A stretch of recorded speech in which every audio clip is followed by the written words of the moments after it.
giving back. Like the Heal the Bay was like giving back. Exactly. That was cool to give back for charity, but I want to give back to the streets. So like, I want to go take some shit from the streets, paint it, and put it back. And see what happens. I mean, so I saw you have your sculptural pieces here that you put them back after you painted them, and then photographed it. Yeah, I put them back, and then I just walked. How long was it there for? And when were people going, what the fuck? Well, like, this show's here, so it didn't last very long. But eventually, I want them to stay there, and I want to document the degradation of them. Like, that's kind of cool. And actually, and watch the elements kind of like... see what happens, That, interesting. Yeah, they're very clean right now, so they need to... They didn't last long. They got super pretty quick. Yeah, it's just really weird, around the world, they're like, hey, come in here and paint. I'm like, wow. And then... You know what else is weird here? It's like all the people from around the world come here and paint, and it's cool. But if you live here, you can't paint, which is kind of hard for me. I love the fact that all you guys are coming here and painting. It's awesome, right? But it's kind of weird that we can't paint here. I always was into art since I was very young, so just all of these elements of skateboarding and graffiti, and street culture, really just like my natural habitat of like the environment in which I was raised. So, that kind of explains like my background.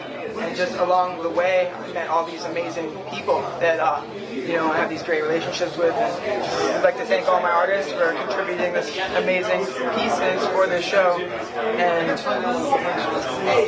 an honor to do something with such amazing people. Like, they're all legends. Everybody in here is just like a legend in their own right. Yeah, there's a bunch of dope pieces up here.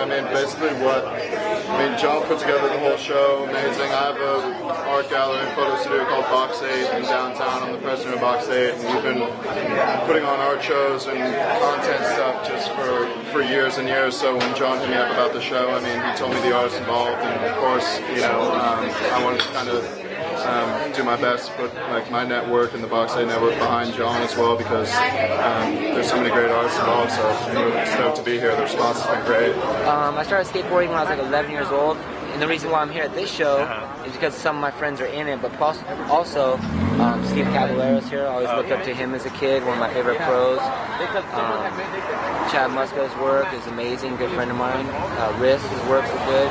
Lance Mountain's work is good. This is skateboard decks that really stick to my mind that I love. Like the Mark Gonzalez decks, for example. Oh, of course. The Mark Gonzalez vision boards were amazing. Shepard Ferry has a poster in there with Mark Gonzalez. And Mark Gonzalez turned me pro.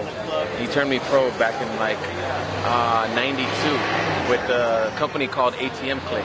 Okay. Yeah. So this was after Vision? This is after Vision. He went on a hiatus. Yeah, I remember when that happened. Okay. And he was missing for a while. He went on and he was doing art, and he still lived in France. Yeah. He turned me pro.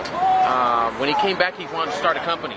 Okay. He started his company with a bunch of fellas from Extra Large. Got it. My friend Kevin Hartel. Kevin Hartel was one of our good friends. He worked at Extra Large, and it was Billy Valdez, Joey Suriel, Paulo Diaz, and me. Right on. And we were like the main skaters right there, sponsored by Extra Large. So what I'm saying is skating, graffiti, hip-hop, the breakdancing era, and the way it is now, all this, it's just art. Skateboarding is what we do and love. So what's keeping busy is skateboarding, in the skateboard business, but also everything else that goes with that world.